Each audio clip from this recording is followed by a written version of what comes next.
Morning, everybody. Danny Wanda back from Deepsouth Homestead. Guys, as y'all know, we've purchased Pecan Grove, and we are actively trying to get things over at Pecan Grove that we know are really good things, like our fruit trees. We have certain fruit trees that are proven here in the Deep South to produce prolifically. And I'm in my mid-60s. For me to plant a fruit tree from a stick takes 4 to 5 years before it actually begins to even produce anything. Now, pecan trees is way longer than that. So what we've decided to do is we've decided here at Deepsouth Homestead is to go around to our favorite trees that are big-time producers and to begin to air graft them. Because when you air graft something, you clone it, and you take the exact same tree and you move it to another location, and you have the exact same thing you had where you came from. Now, there are some exceptions here. We have this fig tree sitting right here between the two high tunnels, which was a sprout off of our big fig tree around on the other side around yonder.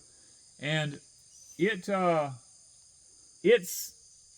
not doing as good around there. Now, that tree's old. And the figs on it are not near as big as the figs on this one is, even though it's the same tree. Now, I'm going to air graft both of them because they're the brown turkeys. That's what we found here in the Deep South. Does the absolute best here where we live at. It's the most prolific. We're going to be doing some mulberries. We're going to be doing some apples. We're going to do some pears. But I'm only going to do one of them on Deepsouth Homestead, and if you want to see the rest of the grafting of all the other trees, you're going to have to go over to Pecan Grove, because that's where they're going, and I'm going to be showing most of the stuff over there. So what we're going to do here is we're going to graft one fig tree, and you need to do this during the middle of the summer, because that's when the tree's actively growing really good, because you see new sprouts starting to come out on the tree. And when you see those new sprouts coming out, you know that it's starting to take up and trying to get ready for fall. So that's the point we want to get. Now, when we air graft, we should, a fig tree, if I air graft this fig tree, I probably will have some figs on it next year. Now, it'll just be a little tree, but I'll still get a few figs, and I won't have to wait as long for a normal fig tree to grow up and be huge. These trees here are very old now, and I want to talk a little bit about what you need here. It's pretty simple to do this air grafting. Now, one thing I was a little bit disappointed in, I ordered peat moss and I got coconut coir instead. We don't have access to peat moss here usually, and we went to town the other day in a hardware store, had some bags of peat moss, and they never have it. And I done ordered the peat moss, I thought, online, so I didn't pick up any. Well, when it gets here, it's coconut coir, which coconut coir will work. I'm not too upset about it. It's just messier to fool with. And I'm going to use some quart Ziploc bags here. Gallon would probably be better, but we had some quarts. And then we're going to use the heavy-duty aluminum foil. Basically, and hold on just a minute. In my truck, I got one more thing. Now, I did order some rooting hormone.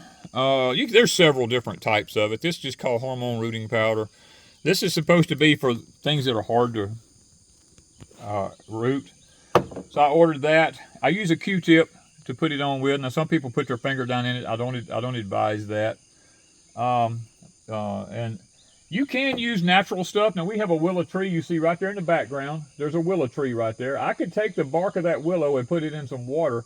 I could make my own rooting hormone out of willow. You could use aloe vera, honey. I mean, there's lots of different things that you can use.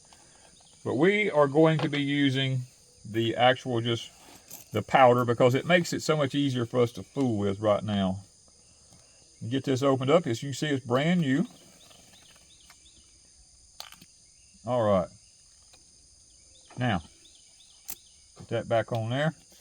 Now we're going to go down and we're going to choose a tree or part of the tree to air graft. And normally what I'm going to do is there's so many sprouts coming up around the bottom of the tree. I'm probably going to choose those sprouts because a lot of them already have figs on them. And I'm probably going to choose those because they got to come out anyway. And I want stuff that's like 2 years old if I can get it. Because a lot of my sprouts are 2 years old now. Because I didn't prune them off last year. I was anticipating doing this, so I let them go. And the second year, they have figs on them. So this year we're going to go down here and we're going to see if we can pick us out a couple of sprouts to air graft. Guys, here's one of the sprouts right here that I'm going to be air grafting. And, oh, look at here. See all the figs on it? There's one right here. Look at this. That one's already ready to eat. Man.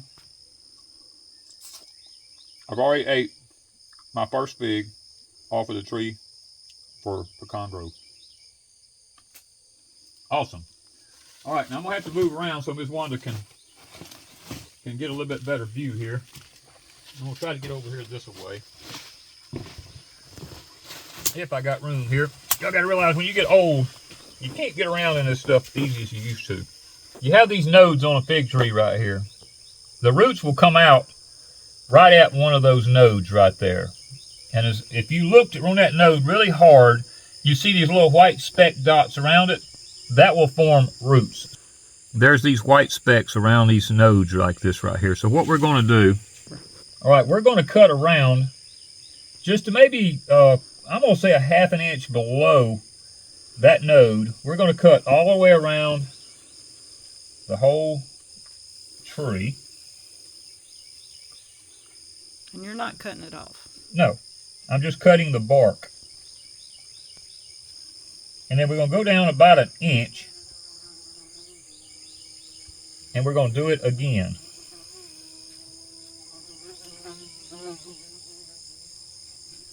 Our workers showed up. Yeah, I hear our bees. They're always around. Guys, the humidity this morning is so horrible. It is unreal. Now I'm going to split it long ways here. And what we're going to try to do, you see how that bark begins to peel. Just want to take your time. You want to peel that bark all the way around like that right there. You peel the bark off of it. Now, there's still a cambium layer right here that we have to get rid of. Some of the cambium is here and some of it's here. So you want to take and you want to scrape it. You want to break that union. This right here is what's taking the sugars and the minerals and the water and all that from down in the soil down there. And it's bringing it up, feeding this little tree right here. Now I want to make sure I break that union. I want to get it down to where I see nothing but white wood.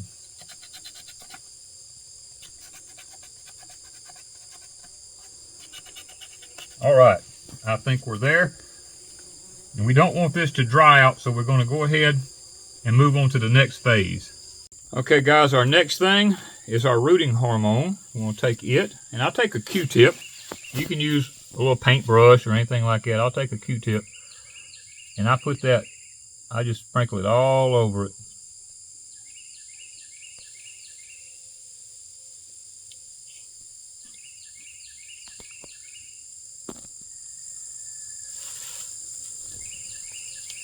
And that's kind of damp, isn't it, when you get into it, that makes it kind of stick? Yeah, it'll stick.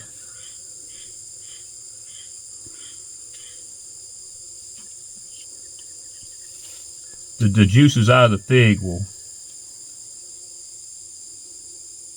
begin to make it sticky. We got that. Got our rooting hormone on there. I've got some jute here. Now you can use anything. You can use zip ties are actually faster. I just don't have them right here with me. I have the jute here with me. So I'm going to take me off a couple of strings of this jute here. I'm going to lay it down in there. Now, this is that coir. Now it's a little bit wet for what I like, but you know what? I'm going to use it anyway. I'm going to try to lay it out here. See if my knife is sharp enough. I've been cutting a lot of stuff with it to maybe the water will run out of this.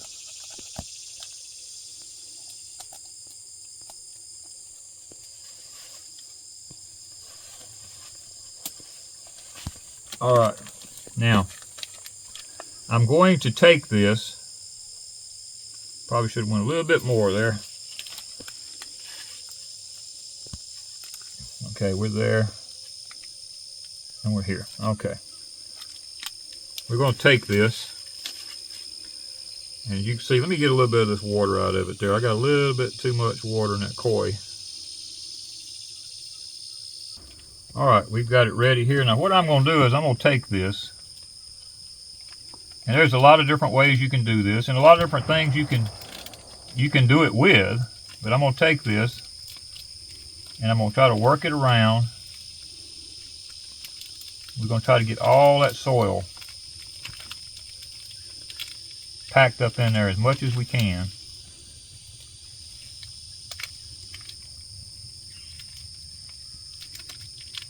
I'm gonna try to squeeze some of that water out of there. Now, I'm gonna take this jute. And this is where a zip tie or my hands would come in handy. Yeah, this is where a zip tie would come in real big handy, right here.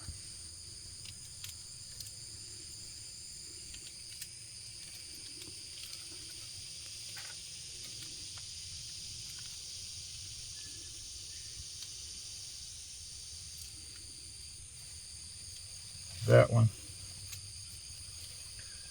and we're gonna have one down here.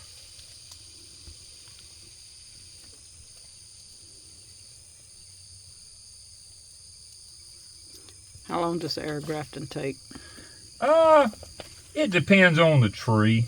It can be 2 weeks, it can be 30 days, you know, it just depends on the tree that you're grafting. And would you put it in the ground then? Or wait a while? Once you cut it off, I'd put it in a pot. All right, now what I'm going to do is you take some heavy duty aluminum foil.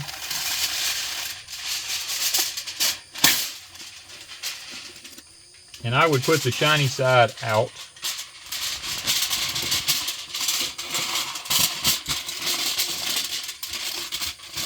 This is to simulate it being in the ground, because you're breaking, what you're doing is you're getting rid of all of the sunlight.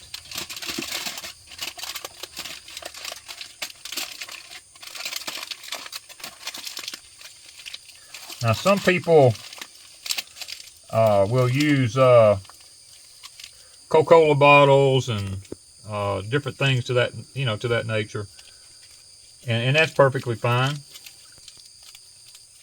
Anything like that will work. A water bottle, all that will work just fine. But that's basically the gist of it. We'll come back and do another video whenever this gets ready to start rooting. Now you've got one behind you? Yep, I got one behind me I'm going to do right here. I'm not going to sit here and do another one on this video, but I am going to go ahead and air graft this one right here and see if I can't go ahead and get it taken care of while I'm sitting right here, because I'd like to have a couple of these. You never know when something might fail, so you want to always air graft more than one. That way you're kind of assured that you get a good start. Because see, this is a pretty tree right here, and this would make a fine, nice tree to plant in a pot or in the ground, and it will more than likely have figs on it next year.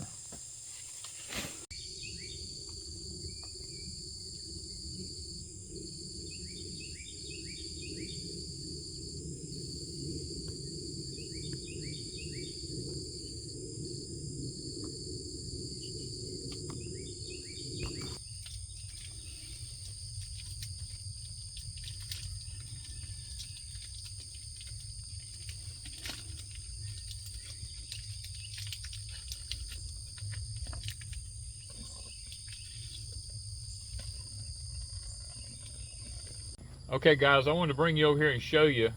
This is the original stock for the fig tree we just grafted over yonder. This tree has a lot of limbs that have rooted on the ground underneath here, so there's really no need in me doing any air grafting on this one. This winter, all I gotta do is come in here and cut these things off and plant. I can plant big trees on this one. So we're gonna not air graft this one, but this is the original stock. You can see this tree is probably, I don't know, it's probably close to 30 years old. It's a big, beautiful tree, and a lot of it's done rooted into the ground. So we're going to be taking the rooted limbs off of it this year, moving it over to Pecan Grove, and that way we'll have our original stock over there. Okay guys, now that we've shown you how we graft a fig here at Deepsouth Homestead, if you want to see the the mulberry, the apples, the pears, all the other stuff we're going to be grafting, you've got to go over to Pecan Grove, because we're moving all the grafting stuff over to there for Pecan Grove, and hopefully you'll enjoy the grafting videos. So thank you guys from Deep South Homestead.